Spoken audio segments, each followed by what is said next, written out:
நாள் 26. இதுவரை நாம் தெரிந்து கொண்ட எழுத்துக்களை பயன்படுத்தி வார்த்தைகள் எழுத தெரிந்து கொள்வோம்.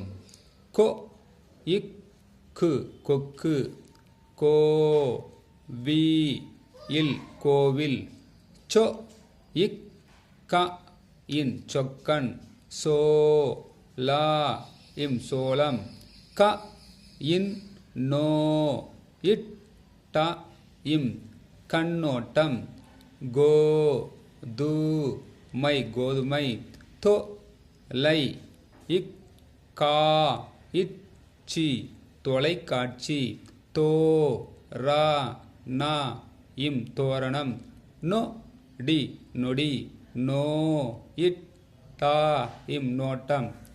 ஒவ்வொன்றையும் ஒவ்வொரு வார்த்தையும் குறைந்தது 10 முறையாவது எழுதி பழக வேண்டும். வீடியோவை பலமுறை பார்க்க வேண்டும்.